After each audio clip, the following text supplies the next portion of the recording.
이 시대의 대통령이라는 자리는 재능을 가진 사람들에게 더 이상 매력적인 자리가 아닙니다. 지금의 대통령은 과거보다 점점 권리는 줄어들고 의무가 늘어나기만 하는 자리이기 때문입니다. 대통령은 나라의 중대한 일을 본인 스스로 결정할 수 없습니다.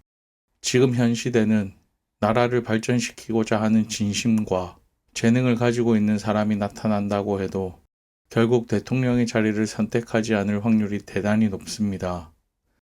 왜냐하면 대통령이란 자리에서 자신의 재능을 의무적으로 소비만 해야 하지 권리를 행해 받는 혜택들의 대부분은 국민의 원성을 살 수 있는 일이기 때문입니다. 나라의 곳간을 공금이라 묶어놓고 대통령 마음대로 쓰는 것, 대통령의 자리로 자신의 재산을 불리는 것, 능력이 좀 부족한 자신의 자녀들에게 대통령의 특권으로 혜택을 주는 것 등등, 대통령의 자리에 올라 대통령의 권력을 가지고 받는 혜택 대부분의 것들은 국민의 분노를 사는 일입니다. 대통령이 자리에 오르는 순간 좋은 아빠, 좋은 남편, 좋은 아들은 될 수 없습니다. 대통령의 부모님들은 자식 때문에 전전긍긍할 것이고, 대통령의 아내는 남편이 측은할 것이고, 자녀들은 부모를 위해 조심해야 할 것입니다. 이 나라 최고 권력자의 가족들에게 맞는 감정이 아닙니다. 과거 초등학생들에게 장래희망을 물어보면 곧잘 나오던 직업이 대통령이었습니다. 어른들의 세계를 몰랐던 그들의 눈에도 대통령은 매력이 있는 직업이었을 것입니다. 하지만 지금의 초등학생들에게는 대통령은 없습니다.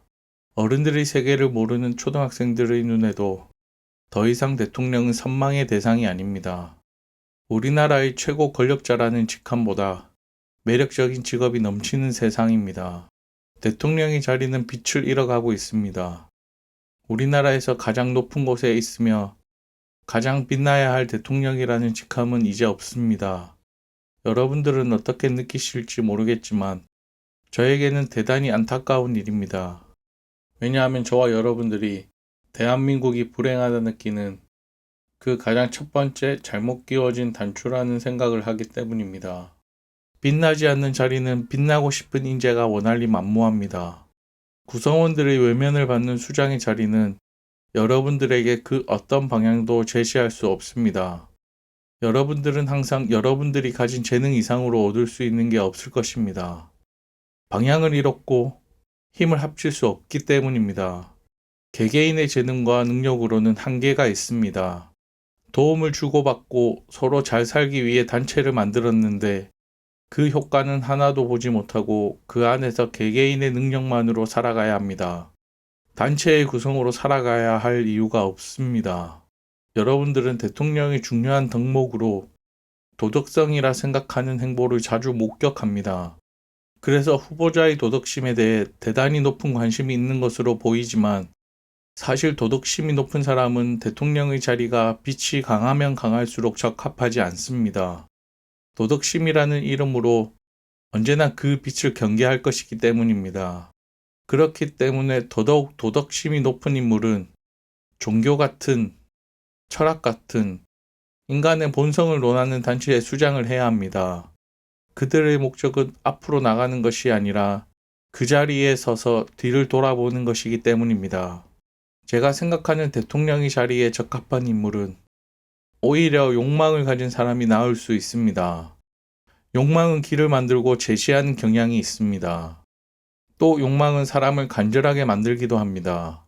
그렇게 간절한 수장은 국민들을 설득하고 방향을 제시하고 한 곳으로 모아주는 구심점 역할도 할 수 있습니다. 그리고 그렇게 한 곳으로 모여 한 방향을 향했는데 그 방향이 제대로 된 방향이라면 여러분들과 저는 행복한 인생을 살 수 있었을 것입니다. 물론 그 대통령도 많은 것을 가질 수 있었을 것이고요. 이것이 제가 생각하는 나라를 만들어 단체 생활을 하는 이유가 되는 것입니다. 한 사람이 움직이고 한 사람의 능력으로 한 사람이 먹고 사는 것이 아니라 수십, 수백 명, 수천 명이 모여 올바른 방향으로 힘을 모아 움직이면 그것이 곧 이상적인 나라라고 저는 감히 생각합니다. 그리고 그 시작은 여러분들의 수장, 나라의 권력자의 자리가 적어도 우리나라에서는 가장 큰 빛으로 빛나게 만드는 일이 우선이고, 그 시작은 대통령을 중요한 인물이라 생각하는 인식부터 시작입니다. 도덕적으로 순결한 사람이 아니라, 욕망에서 자유로운 사람이 아니라, 우리와 같은 사람이고, 특별한 재능을 가진 사람이고, 나라에 대단히 중요한 인물이라는 것을 인정하는 사람이 늘어날수록 대통령이라는 자리는 조금씩 본래의 빛을 되찾아갈 것입니다. 그리고 중요한 것은 대통령은 사람이라는 것을 이해하셔야 합니다. 인간인 이상 실수도 할 수 있고 잘못도 할 수 있습니다.